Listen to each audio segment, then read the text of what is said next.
Good afternoon, ladies and gentlemen. Thank you very much for joining us. We will be starting within the next 2 minutes. We just want to allow people the time to be able to join. So if you don't mind just being a little bit patient, at exactly 3 minutes past 2 o'clock, we will get started with our live webinar. Thank you very much.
All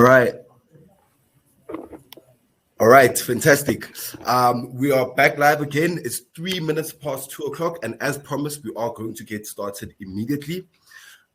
Just by way of introduction, a few house rules in terms of our webinar today, this afternoon. First and foremost, during the course of the presentation, should you have any questions that you would like to pose to the panel, please note that we do have a back end whereby you will be able to send via the chat box, the question box on the side of the screen. You will be able to just note your questions down on that particular screen, and we will attend to each and every single one of your questions on the back end. And in addition to that, if you can keep your phone or your web browser nearby or close to you, so that when we get to the questionnaire section, whereby it will be introduced during the course of our presentation here today, you will be able to insert your responses on that particular question via that slide. So please keep your phone with your QR code scanner ready, or your web browser open for when we get to that portion of our presentation.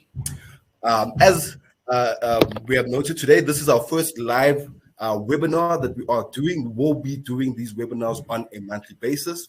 And by way of introduction, my name is Sthembiso Xaba. I am a business development consultant here at Kaelo. I am not alone. I'm joined by two esteemed professionals. First and foremost, we've got Tracy Helps, who needs no introduction, especially to Kaelo affiliated clients. Tracy Helps is a clinical social worker with over 20 years of experience in the field of addiction and mental health. She has a special interest within trauma and addiction. She has worked extensively with substance and abuse cases. She also specializes or has developed specialized training within eating disorders, compulsive gambling, sex addiction, as well as mental health. As if that wasn't enough, she's also traveled quite extensively to various parts of the world, including America and London, and currently runs her own private practice providing counseling services to various individuals. With Tracy as well, we've also got Lesa Berger. Lesa Berger is an executive life and action learning coach that runs her own coaching and personal mastery consultancy business. She's also a professional associate at a major business school where she coaches lecturers and integrates on various programs which include wellness, personal mastery, emotional intelligence, spiritual intelligence, coaching skills, leadership development, the art of difficult conversations, team dynamics, effectiveness, presentation skills, mindfulness, and Action learning. Wow, Lisa, it is a whole mouthful. Talk about credentials. All right. Today's content that we are going to be covering on our particular presentation here today, in terms of our topic, it's what is the difference between counseling and coaching, and how can we go about using them to set our goals? And in terms of our agenda, we've already gone past the welcome. We will be going through the definitions of what counseling and coaching is. How can you know the difference if you don't even know what the meaning of the two are, right? So we need to provide a clinical definition of those two terms. Then we are going to tie into the second portion of our presentation, whereby how does coaching and counseling tie in to how we can go about setting goals? I mean, it is the beginning of the year. We're all pumped and amped to get the 2022 going, especially after a dark 2 years with COVID and everything else that has gone before us. So how can we go about utilizing our coaching and counseling in order to go about setting our goals? We'll then go into the Slido portion of it, whereby we will be asking you a particular question, and then we will be closing thereafter. Without any further ado, we're going to get started, and I'm going to open up the platform now to my esteemed panelists that have joined me here on this webinar today, and we are going to start and go into the definition of what counseling and coaching really are. So Tracy, I will now hand over to you. Thank you very much. Hi, Stay. Hi, Lisa. Thank you so much for including me today. I sit in wonderful company, and thank you for that very glamorous introduction. No pressure at all to live up to that. You put me on a platform that makes me anxious to maintain, but I will do my very best.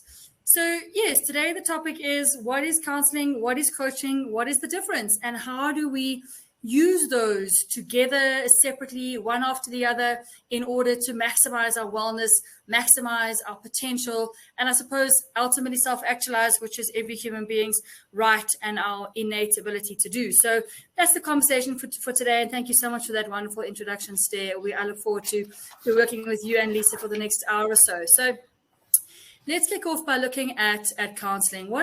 What is counseling? And I know that historically we have this view that counseling is this thing that crazy people do when the wheels come off their lives. And unless you are completely crazy, you don't go to counseling. And I think that's the biggest mistake here, is that counseling is something we use to resolve historical injuries, hurts, traumas, conflicts, losses, all of those things. It's a talk therapy predominantly, although obviously there are lots of different modalities that come in and change, and we advance that all the time. But it's a way to, through talk and other means, to process what has happened before and how is that impacting on where you are today, so that you can start to remove those obstacles and remove those blocks and genuinely be able to live a happy life. And as Oprah Winfrey always likes to say, your very best life. It's about assisting individuals, groups, families, maybe even entire systems, in terms of how do we resolve these challenges. Maybe they're mental health challenges. Maybe it's a toxic relationship, even an abusive relationship, or it's an addiction, or it's a significant trauma, whatever the issue might be. And obviously, we would always suggest that you seek out counselors specialized in those particular areas. But it's about resolving those challenges so that you can step fully into your life. And as Steve so rightly said at the beginning, we really have come out of 2 very dark years of COVID. And I think we're all reeling from that. I know that I'm certainly reeling and quite often feel like my feet are not under me. And I think that counseling and coaching both have a very clear role in terms of helping us step back into our lives and being a little bit more goal directed, especially, again, as Steve said, because it's January. Counseling is a non-judgmental, safe, accepting, warm, quiet, still place to tell your story, to have that story be received, to help you process that story, maybe spot some of the blind spots that you haven't been able to see, shed some light on the things that are scary to look at, and help you to process and to find your own solutions. It's about education. I'm a firm believer that if you can understand the challenge, the trauma, the loss, the addiction, whatever it is, if you can understand it, you can get to grips with it, you can process it, you can move forward with it. It's about dealing with those mental health challenges. And it's why people like me get so excited when we have these kinds of conversations, because for so long, especially in our conservative context, we haven't had these conversations. We'll all sit at a table, we'll discuss our gynecologists, quite openly at dinner with random strangers, but no one admits to having a therapist. So finally, we're able to put this in the public space and go, yes, I have a counselor, and I use them to resolve my challenges. And I'm sure Lesa will shed light on how people use their coaches to resolve their challenges. And finally, we're able to put this into the public conversation and into the general narrative. So in a nutshell, counseling about resolving those mental health challenges, resolving the historical hurts and injuries, a safe place to tell your story, have that reflected back to you, and to provide guidance and insight and information to help you over time find your own solution. So I think that's probably the very best definition that I could give of counseling. And I'd love to hand over to Lesa and hear, what the definition of coaching is, because by no means am I a coach. So I'm quite eager to learn from my colleague today, just as much as I'm sure you all are. Thank you, Lesa. Thank you, Tracy, and thank you, Steph, for such a lovely introduction. So the International Coaching Federation is the sort of governing body of accredited coaches globally, and they define coaching, Tracy, as a partnering that is tending to happen more and more with employees or somebody who decides to go to a coach in a thought-provoking and creative process. The coach is there to inspire the coachee to maximize their personal and professional potential. It is a space that we create for a person to share their story around what's happening in their life currently and what do they want to achieve going into the future. So a coaching process is a lot more about looking forwards from a healthy space. So your emotional state is well resolved. And just from my personal experience, about 15 years ago, I went to a coach, and after my first session, she said to me, I don't think you're ready for coaching. She suggested that I see a therapist or a counselor first. And I spent several years with a therapist and then started working with a coach. So there's several different types of coaching that are available using Ask Nelson, or if you're not using Ask Nelson, these are the types of coaches that are available. So life coaching is more looking at your personal side of your life. They usually look at a life wheel that looks at the various different aspects of your life around financial, relationships, hobbies. It looks at anything that is a specific area of your life that you want to work on. We look at what's happening currently in that aspect of your life and what you wish to achieve. Then we set various goals and milestones that will be small actionable steps that will enable you to achieve that ultimate goal that you're working towards. There is leadership or executive coaching. So if you are in a position where you are taking up into a management role where you would need to take the lead, or as an executive, we then work on personal and work issues that will enable you to show up better as a leader or as a manager in your organization. And then there's career guidance coaching, which is very specialized around looking at what are your areas of strength and what kind of career would suit those particular strengths for you. And then, of course, parents guidance coaching. Unfortunately, parenting does not come with an automated uploaded app for us to work with.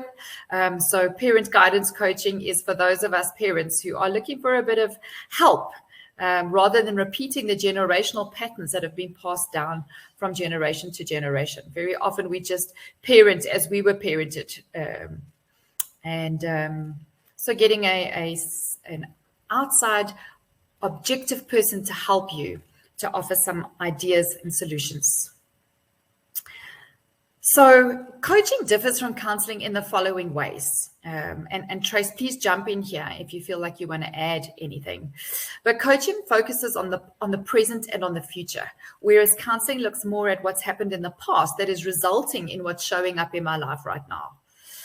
Coaching is about learning and developing yourself, looking at the areas of strength that you have and what areas of those strengths can you develop and what are the weaknesses that you should work on and which are the weaknesses you need to learn to accept.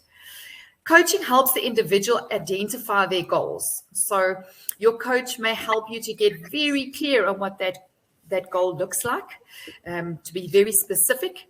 The coach then will help you to set those goals and plan a way to achieve them through actionable strategies.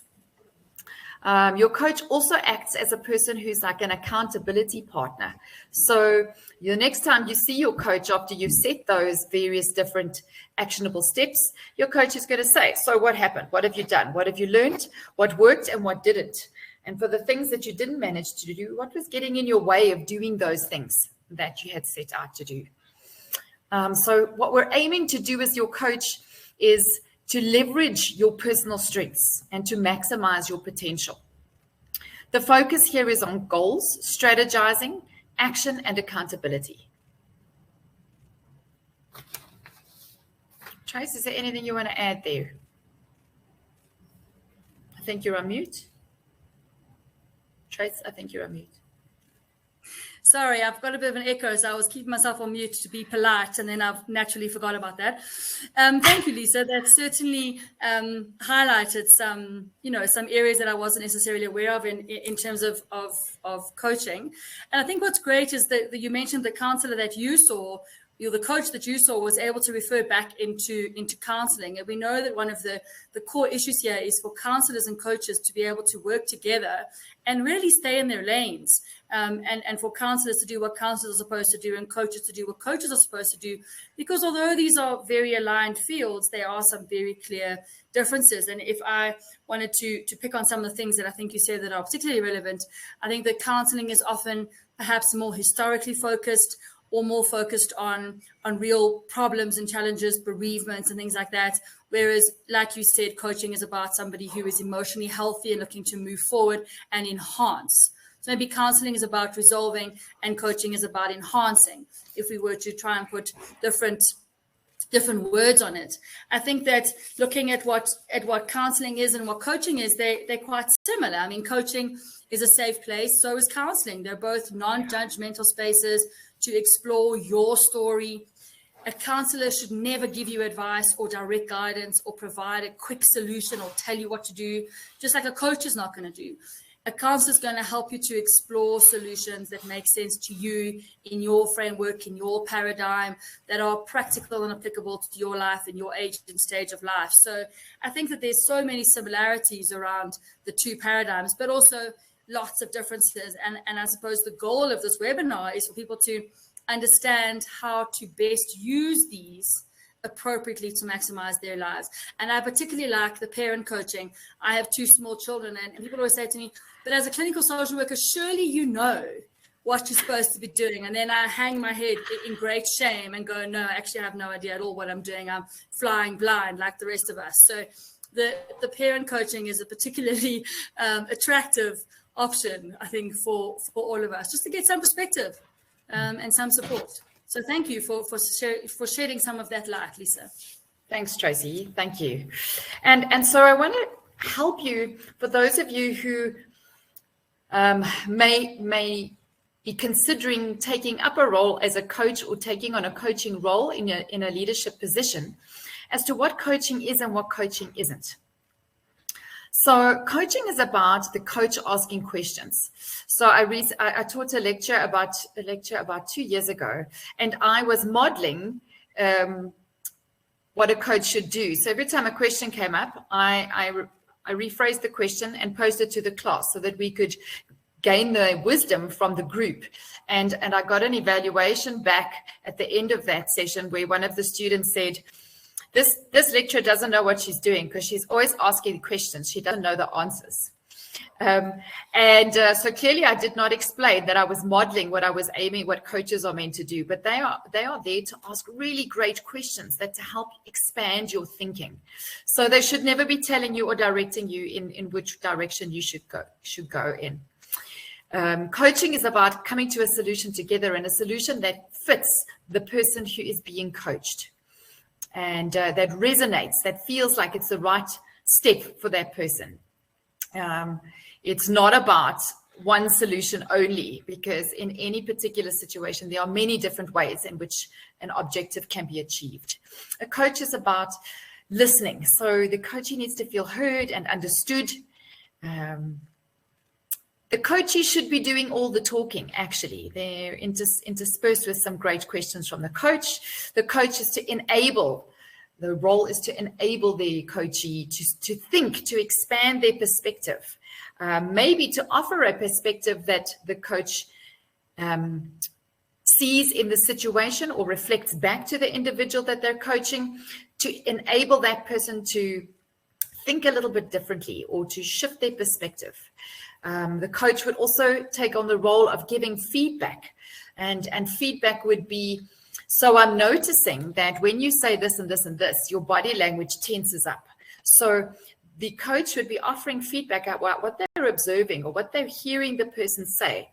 Because very often we're unaware of how we're showing up. We're so busy getting our story out that we don't notice what's happening to our bodies, or that we're repeating the same looping thought patterns over and over again.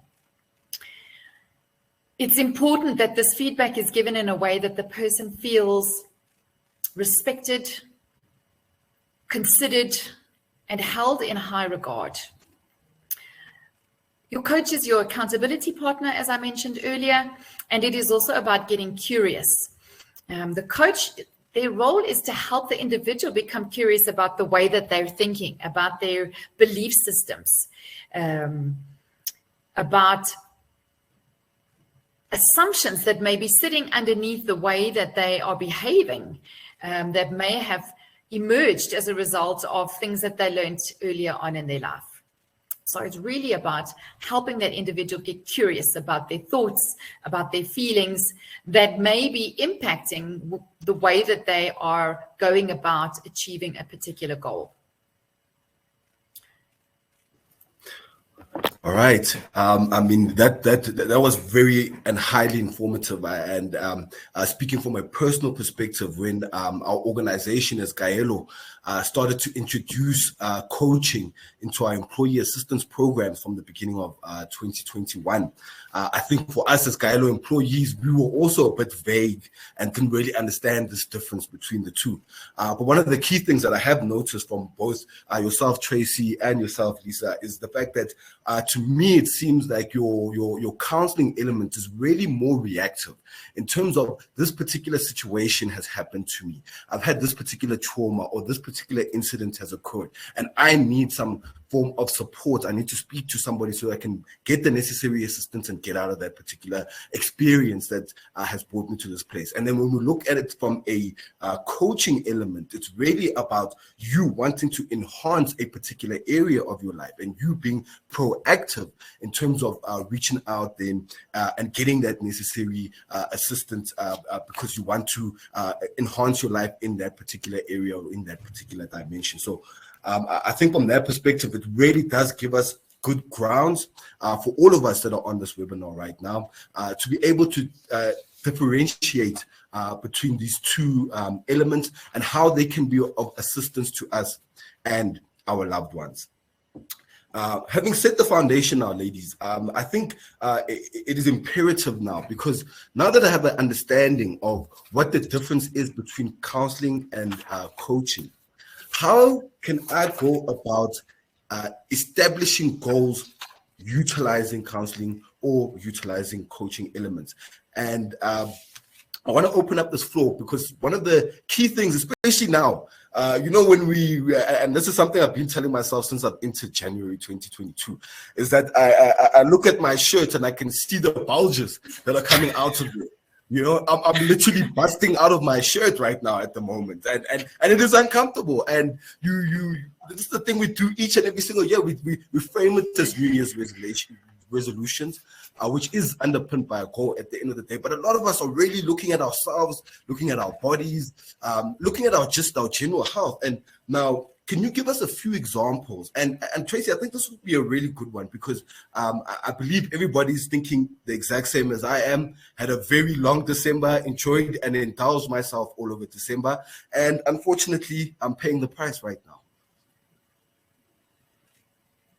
Thanks, Dale. I'm having a good laugh because don't worry, I still think you look pretty fit and pretty trim. And I'm sitting here with 40 or so kilograms that clearly don't belong to me anymore, but have attached themselves to me and appear to be here to remain. So I identify with your struggle. The struggle is very real. we also know that there's been an international weight gain. I think the average is like 18 pounds international weight gain through COVID. So we've all munched our way through our stress and are now carrying it around on our hips. So I think this is probably a universally relatable goal that most of us set every January. But I think in particular, like you say, this January, it's a very real thing. And I suppose your question to me is, as a counselor, what possible role can I have with goal setting and weight loss, especially because here I sit with a whole bunch of weight that I need to lose. But how do we tackle this from a counseling perspective, right? So we know that it's one thing to set a goal. I want to lose X amount of weight in 2022. Great, there's a goal. Okay, that's real simple, that's real easy. But it doesn't always work like that. And like we were saying, in terms of the definitions between counseling and coaching, sometimes there's other elements there that we need to resolve first. And that's where counseling comes in. Very often, weight gain or an inability to lose weight is about a deep-seated trauma. We know that survivors of childhood sexual abuse will often carry a lot of weight for their lifetimes because it protects them. Metaphorically, it protects them. It desexualizes them. It makes them more asexual. If I'm really overweight and round, I don't have the boobs and the waist and the bum, which, make me attractive. If I'm really flat and asexual, likewise, I feel safer from sexual predators. So we know that trauma, especially sexual trauma, has a big role to play in terms of weight loss or that struggle. We know that sugar addiction, and in my own practice, we have seen this go up exponentially through COVID because people have gambled and spent money and eaten their way through COVID, and many have become addicted to sugar. In fact, many people will argue that it is more addictive than narcotics like cocaine. So if you're sitting with a sugar addiction, you can't simply say, okay, I'm going to set an exercise regime and I'm going to stop eating bread and it's all going to go well. You have to deal with the addiction as well. If you have issues of perfectionism, a couple of years ago, there was a great piece of research around professional women and women who are highly educated, have successful families, do fantastic work at work, and are often leaders in high positions in major companies, but are significantly overweight.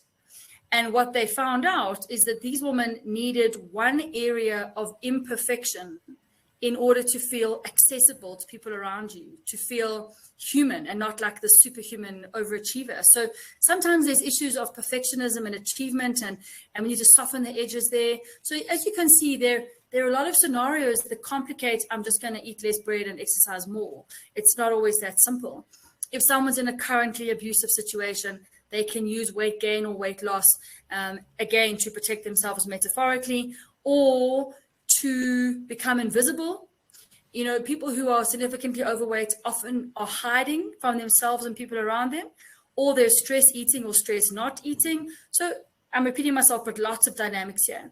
If people lack social support, if I need to start eating better, but I'm in a toxic, unsupportive, even abusive relationship, how do I do that? If I have children and I'm trying to find a way to exercise, but I don't have any support, how do I do that? So sometimes we've got to resolve those relationships, those inequalities, those toxic dynamics before people can set any kind of regime around diet and exercise. Poor impulse control is sometimes even a chemical thing. We know that it's one of the cornerstones of addiction. If you've got good impulse control and somebody puts a whole chocolate cake on the table, you're going to have one appropriately sized slice and you're going to walk away. If you have poor impulse control, you're going to munch through the whole cake. Now, if you have poor impulse control, that is what it is. That is largely written into personality, and we have to help you, and you have to learn to manage aspects of your personality. Medical complications around thyroids and around sugar levels and metabolisms and all of these things are often identified through the patterns that are identified in counseling. So when we look at a simple goal like, I want to lose weight in 2022, great. For many people, that's really simple. It's about getting disciplined and setting some structures and making some changes and some choices. But for lots of people, it's about a whole lot more than that. And I can keep going with examples that interfere with weight loss until the end of the day. But these are an overview, perhaps, of some of the challenges that people might want to resolve in counseling in order to better achieve this particular kind of goal. And this would be relevant to any goal that you set. We could look at it from a counseling perspective, and then no doubt also from a coaching perspective. So again, I'd be really eager to hear how my colleague would address this from a coaching perspective. Great. Thank you, Tracy. And yeah, I think as I listen to you, I realize that there's so many different facets of what causes us to overeat. And I don't know if I can get people working with me around weight loss necessarily, but improving the way that they feel in their bodies. People who are wanting a more healthy lifestyle. Probably because people who have the kind of issues you've just mentioned would go to a counselor because there's deeper seated issues. So most of the people I work with around health would be looking to improve their health or the way that they feel about their bodies. It is not usually a massive amount of weight that they would be losing. It could be that they want to gain muscle. It could be that they want to just tone up a little bit. So again, just enhancing what already is in their bodies. I love that word, enhancing, that coaching is an enhancing tool. So I want to share with you the model that I think is the simplest coaching model that we often use. It could be a model that those of you listening right now would be able to think about if you take wanting to improve or enhance your body right now. So the GROW model is an acronym. The first one is representing the word G, and we look at the goal. Okay, so what is the goal? I would take the person and spend some time really looking at what is the goal. What do they want to achieve? How much weight do they want to lose? How much muscle do you want to gain? How do you want to feel in your clothes? How do you want to feel about your body when you put your clothes on? We often spend a lot of time getting really clear on the metrics. So what are we going to measure in 6 weeks' time after 4 coaching sessions? How are we going to measure whether we've achieved this goal? And I'm going to talk to you shortly on the next slide around how do you set a SMART goal that are specific, measurable, achievable, realistic, and timeable, or setting a time to it. We would then agree on that specific objective, whatever it may be, and get really clear on it. I may even ask the person to draw a picture or to have a vision board of what it is that they'd like to look and feel like in their bodies. The next step in this process would be around establishing what is the person's current reality around their body right now. So how do you currently feel about your body? How are you eating? Are you following a plan? Are you doing any exercise? Are you getting enough sleep? So it's about what's happening currently. I would invite the person to assess, what is the current status of the body? What is getting on your nerves about your body? Is it that little muffin top? Is it the flappiness under the backs of your arms? And it would be a conversation around getting really clear around what's happening for this person right now. This is at a point where I may notice where I've had a coach or two where they actually have a body dysmorphia, something that I have also suffered from, but when I recognize that the person thinks that they're fatter than they really are, this would be at a point where I would recommend that that person goes to see a counselor to work with their internal perceptions of self. If we don't pick up anything there, we would definitely go on to the next step, which is looking at the O, which is obstacles and options. So this is some conversation around, so what are the things that are getting in your way of achieving that goal? What's preventing you from a good night's sleep? What's preventing you from eating a healthy diet? Do you know what a healthy diet is for your body? Because unfortunately, there is no one diet that suits everybody. Each person's body is unique, and it would be exploring what options are available and what has been tried and tested by that particular individual, what works and what doesn't. We'd explore the full range of options to address those obstacles. So each obstacle that comes up, we would then form an action plan or a strategy around how do we tackle not getting enough sleep? How do we tackle the next time you're at a cocktail party and you eat all the chips?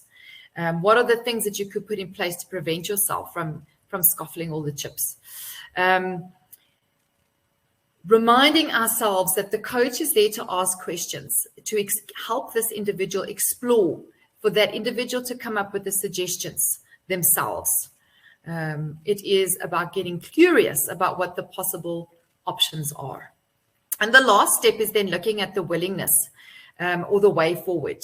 And this is about, so how ready are you to take these steps? So for example, somebody who keeps saying, no, but I'm going to start this diet on Monday. And then I'd say, okay, well, what is it about that's happening on a Monday that's different from starting right now? So we're looking for motivation and attitude factors that are either helping that person to achieve the goal or hindering them, because very often there are some attitudinal things that are in the way that the person it's not really ready to achieve that goal. And just by identifying that I'm not really ready is a step in the right direction. We then finalize the plans and we confirm with one another, what are the milestones? What is this person going to go and do? Usually they walk away with a to-do list that they would have written during the session. And we would then set up the next session to check in. Right, what's happened? How much weight have you lost? How much muscle have you gained? How are you feeling? What worked? What didn't work? So that's usually the general model that we would follow for any particular goal that a person would set. So the next piece I want to share with you is just quickly around how do you set a SMART goal, and so I want you to think about what is the biggest goal that you have for your January. What is it that you've set in your mind? And maybe take a moment to write it down on a piece of paper. Whether it is around your body or your work or your family or your relationship. Maybe write it down. It could be one sentence. And then I want you to have a look at it and see, is it specific? So if you're talking around, let's just keep with this weight loss example. Is it specific enough to say, I want to lose 3 kilos? Because just saying I want to lose weight is not enabling yourself to have a measurement. Because if you lose 0.5 or whether you lose 5 kilos, there's still a progress that's been made that needs to be recognized in the process of coaching or counseling for that matter. Is it measurable? Okay, we can weigh it if it's weight loss. If it's a goal like I want to be happier, what I would do as a coach is say, all right, so how happy are you right now on a scale of 1 to 10? And how happy would you be? How happy do you want to be by the end of this coaching process? So it would be completely subjective. But at the end of the coaching process, we would be able to say, when you started, you were feeling at a 1 out of 10 in happiness. And at the end of this process, you're feeling like you're at a 5. So there is some kind of measurement there. Is it attainable? So losing 20 healthy and not recommended. But so what will be attainable? What's realistic for you? And not too much of a stretch, because then we become very demotivated when we don't reach a goal because we've made it too big. Is it relevant? So, for example, if I'm saying I want to lose 5 kilos, but actually I've got debt piled up to my ears and I've got so much financial stress, is it relevant for me to be working on my weight when I could rather be working on something that's more of a priority, like getting my finances in order? So I need to make sure that this goal I've set is relevant. And then you want to set a time to it. So when do you want to have lost this weight by or gained the muscle by? So setting a timeline for yourself will help you to really concretize what that goal is. So if you have a look at that goal now, what is it that you may need to add to that goal to become more specific, to make it more measurable? Say yes or no for yourself. Is it attainable? Is it relevant? And what is the timeline that you're giving yourself? This is a really, really unique to each person and the particular goal that they've set. I'm sure you would agree. And so what we've done, and I'm going to hand this over to Tracy, is we are going to help you have a consideration for some of the goals that you may be able to set or think about. Tracy? You're on mute. So I'm trying to be so considerate with my mute button that I forget to unmute myself, which everyone has said 4,000 times each through COVID. I had a good chuckle there to myself, which you couldn't hear because I was on mute. But when you said sleep in response to weight, I had a really good laugh there as well. And when you said lose 3 kilograms, I had another really good laugh because my level of weight loss is probably currently unattainable. So, but I'll keep that that and work on it later. And I was writing down a goal for myself, which isn't weight loss, by the way. My goal for 2022 is to be a little less chaotic, because I am a extreme A type with an infinite capacity to absorb stress and a ability to fly by the seat of my pants, which freaks out everybody around me and results in chaos. So my goal is to learn to be less chaotic and more centered and maybe more present, which is not specific enough at all. So I walk away from your input there with needing to do some smart work on that goal. So thank you for that. You've given me some homework to do. And the worksheet that you can see on the slide lends itself perfectly to that kind of homework. And what I like specifically about this, and you'll find it if you're an Ask Nelson client, you'll find it in the January newsletter. If you aren't an Ask Nelson client, it's time to start putting pressure on your business to get you into Ask Nelson, or alternatively, wait for the pack that we'll send you after this webinar, and you will also have access to this worksheet then. But you'll see in the worksheet that it's not just about I want to lose weight, or whatever the goal for you might be. For me, about being less chaotic and more present and more centered, it's about every area of our lives. We need to learn to set goals in our social space, in our family space, for a mental health perspective, a physical health perspective, a financial perspective. We know that a human being cannot be well if they aren't integrated. Body, mind, heart, and soul have to all be well if we're all going to be fundamentally well. I can't take care of my emotional well-being by focusing on my presence and my centeredness while my finances collapse or my health deteriorates because of my weight or my relationships fall apart. So I think when you choose your goals, something that a counselor would do is really go, deal with the worst first. What's causing you the most harm? Let's prioritize what's most important to you right now. Deal with the worst first, do no harm, and work through them piece by piece. And this worksheet is a really great way to apply those SMART principles. One thing I know for myself for sure is that if I'm not specific and I'm not accountable and I don't know what I'm doing, it's never going to happen. If I say to Stare and to Lesa, I'm going to go on holiday this afternoon, I'm just going to get in my car and drive. I have no idea where I'm going, how much petrol I need, where I'm going to sleep tonight. It's unlikely to go really well. But if I have a map and a plan and things are a little bit organized, I'm likely to attain some kind of success. So this worksheet hopefully is going to help you to do that. And this afternoon, when I get home, I will be applying my less chaotic goal to this workshop with Lesa's words firmly resonating in my mind. So thank you for that. Stay, will you take us to the next challenge? Yes, of course. And I mean, just to go back to Lesa and some of what she was saying, talking about this is the muscle you want to gain or you want to tone up. I would love to get to a place whereby those are my goals, because the spare tire is just a bit too round. It's more the cardio and the spare tire that we focus on right now. But one thing that was key is in terms of moving on just from goals, but making them SMART goals, adding some context and some layers to those goals. Because one thing we always do by the end of Jan, we fall back on our goals because we just said that one word, we never made it SMART, and then we are demotivated for the rest of the year, and the cycle just keeps on continuing itself. So it does give a really great roadmap in order for you to be able to go and achieve your SMART goals. So thank you very much for that. It really does provide a lot of context. And Tracy, to your point as well, in terms of not just having goals in your physical well-being, but also goals in your various areas of life. We deal with family, we deal with friends, we deal with relationships, ladies and gentlemen, and we need to set goals in each and every single area of these lives. We shouldn't just be thinking about this is my physical well-being, or I want to make X amount of money this year. We just need to make it a more holistic approach when we are approaching our goals and how we are targeting that each and every single year.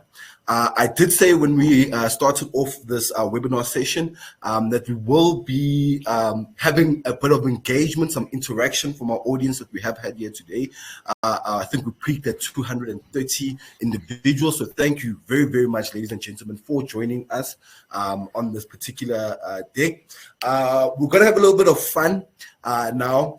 As you can see, we are on the Slido deck. You can either access it by scanning that QR code, so I hope you have your phone ready with you, or alternatively, you can join it at slido.com. As soon as you get onto the page, you can just enter that number that you are seeing on your screen in order for your answers to come back to us in real time, and actually, as a matter of fact, to this entire webinar audience. If you may, please, what is your most important SMART goal for 2022. Now, let's keep it short. Let's keep it concise. Don't give us a whole long story. You can do that on your own in terms of your own exercise and you're setting it up as a SMART goal. But what is the most important goal that you would like to have in terms of 2022? By way of example, on my side, obviously getting rid of the dad body. I am not a father yet. I cannot be having a dad type body. but that's just my perspective, ladies. Lesa, Tracy, please, if you can just give us an idea in terms of what are you guys looking for in goals in 2022, while we wait for the audience to give us their answers and we go through some of them as well. Well, I think Tracy mentioned her goal. My goal is to be more joyful. I find when I'm not playing in a space of joy, I'm not as creative, I'm not as fun. I have a tendency to be very serious. And at the moment I am going on a life master planning workshop that is lasting 4 days to get very clear on what my life goals are and strategies are to ensure that I am living and breathing joyfulness. So I see we're getting some lovely feedback on the screen there. Yes. I'm loving this maximum 6 alcohol per week. I'm also going to incorporate that into my goal setting. So thank you very much for that, who elaborated on that. But yes, Lesa, you were saying? Gee whiskers. Yeah, I'm very big on goals. And while everybody's popping that in there, I also wanted to pop in the chat a really, really interesting, I see the chat. Is it working? Yeah. Yeah. If anybody is interested in getting to grips with the neuroscience of goals and achieving them more successfully, one of the best scientists at the moment with a great big deal of research behind him is Andrew Huberman. And he's doing a talk. Can't seem to put it in the chat for some reason. Okay, don't worry, Lesa. We've got. We'll jump back. I'll put it in later. Yeah, cool. Our back-end team will send the various links on the chat, and obviously the post communication that we are going to send to everybody as well. Right. Thanks, Steve.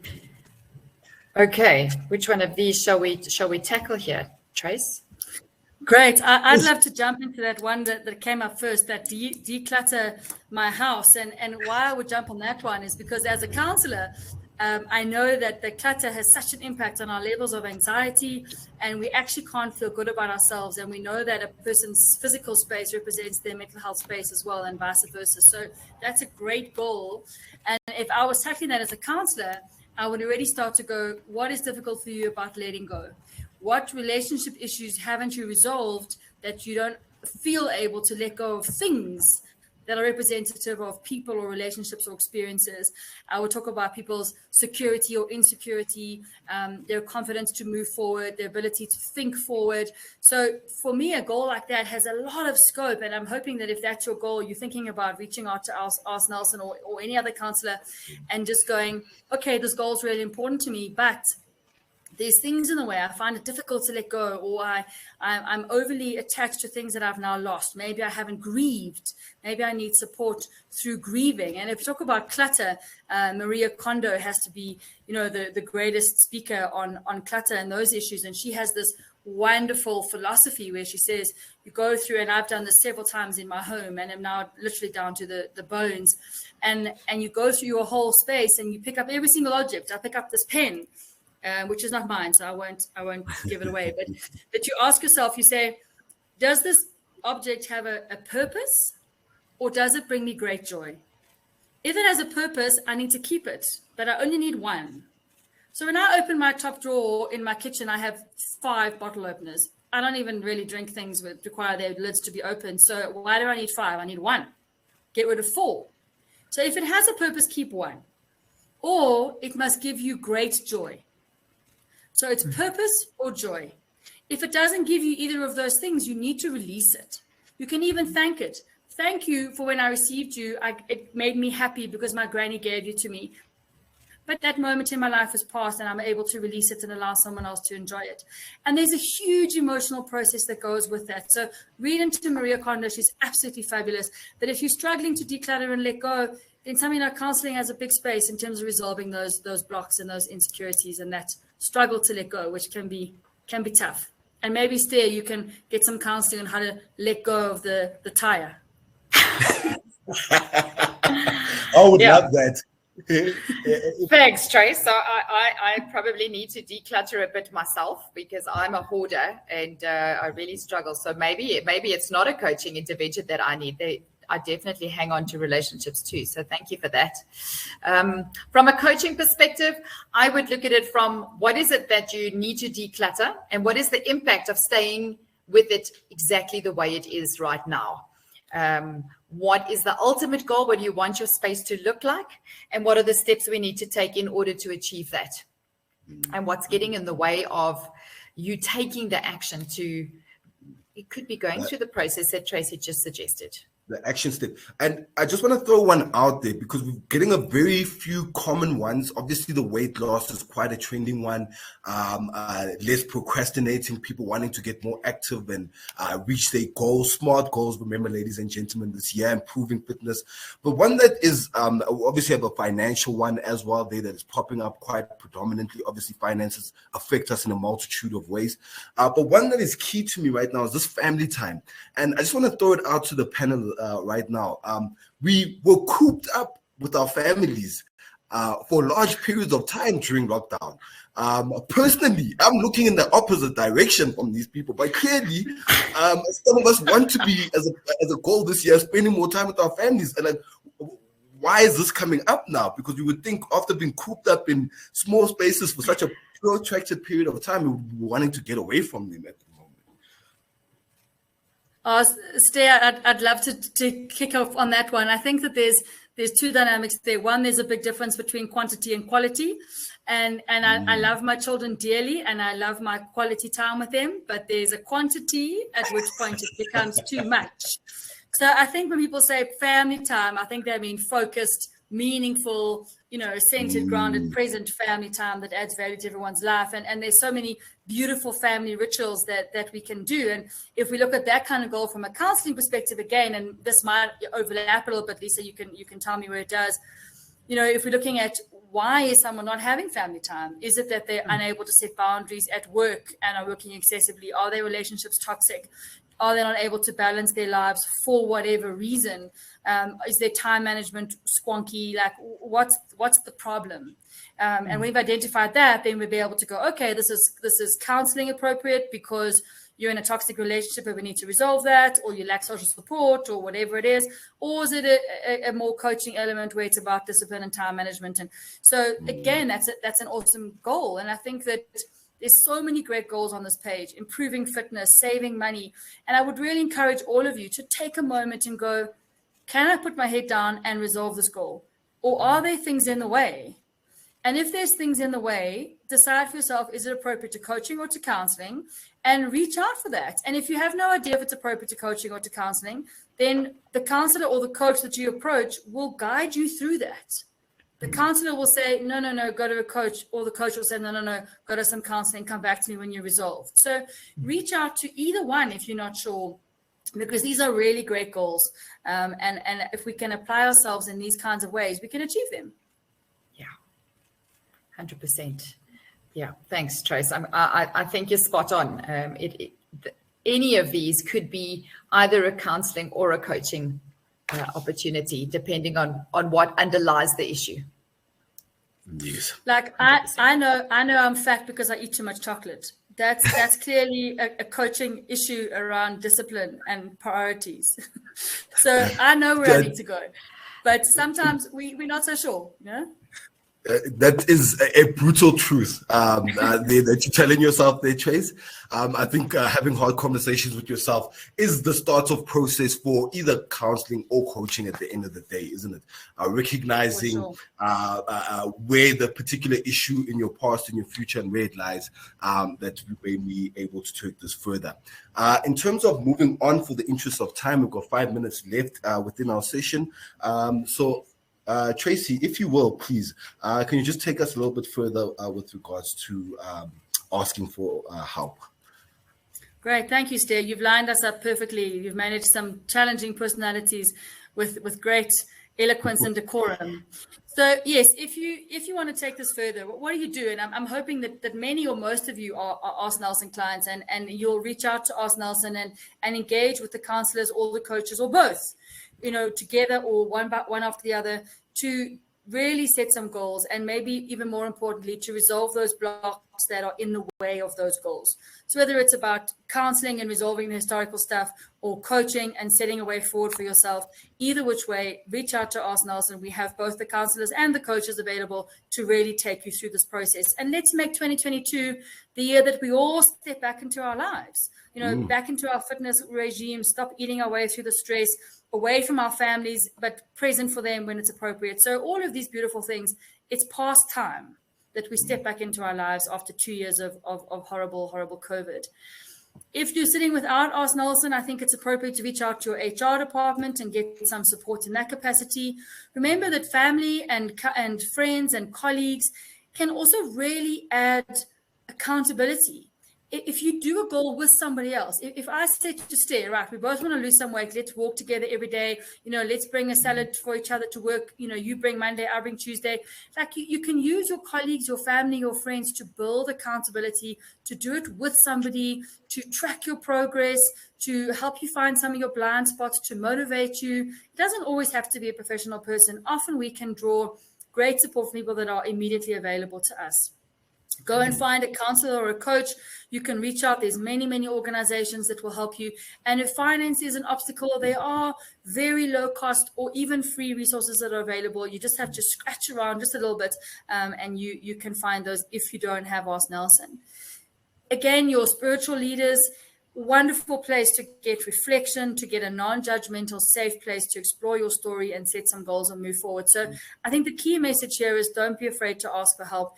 Dream really big, because the saying always goes, if you reach for the stars and you don't quite get there, at least you'll be floating around somewhere in space. So, we can reach really high, and we might not get all the way there, but we will get a whole lot higher than we are right now.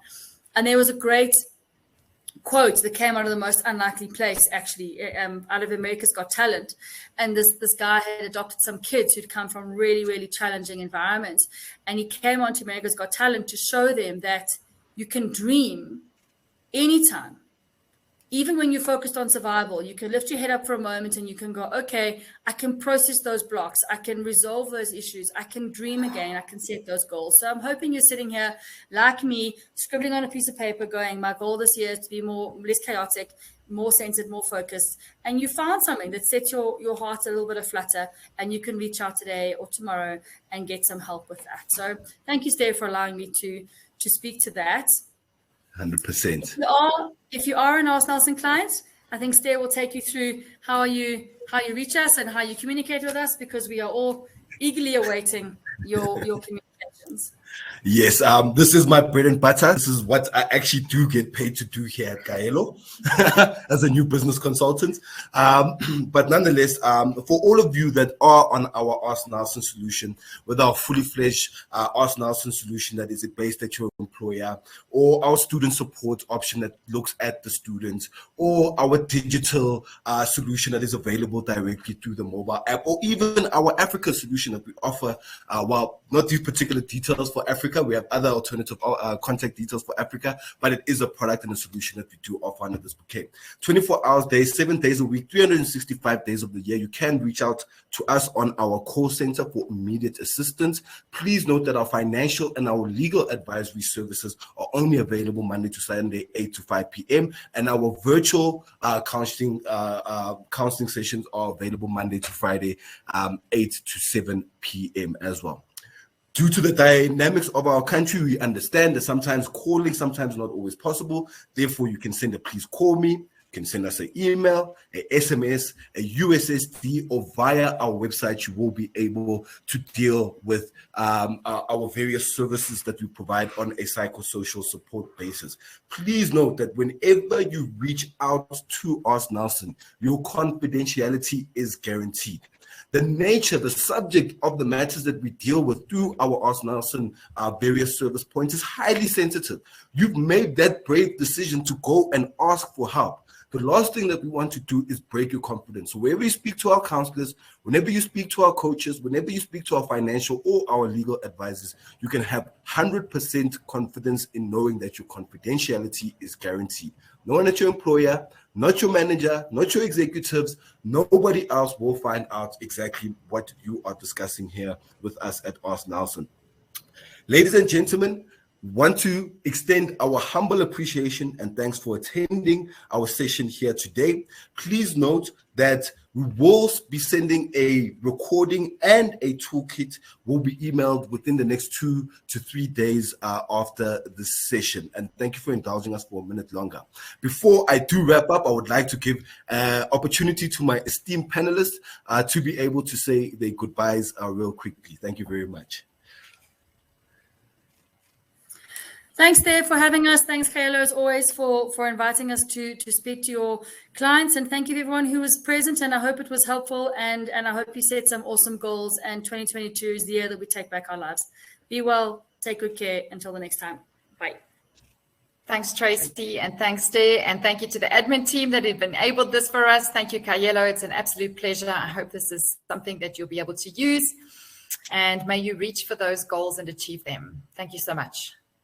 Thank you very much, Lesa, and to our thank you, Lesa. Thank you, Tracy, for all of your valued input that you have added to here. Our back-end event organization team, I think they're about to do backflips as soon as we've done our first successful live webinar recording. And ladies and gentlemen, to each and every single one of you, we really do appreciate you taking the time out of your calendars to be joining us for today's sessions. Please note that we will be hosting these sessions on a monthly basis around various psychosocial topics. So we do hope to be seeing you again sometime down the line in 2022. Until then, see you later. Bye-bye. Bye.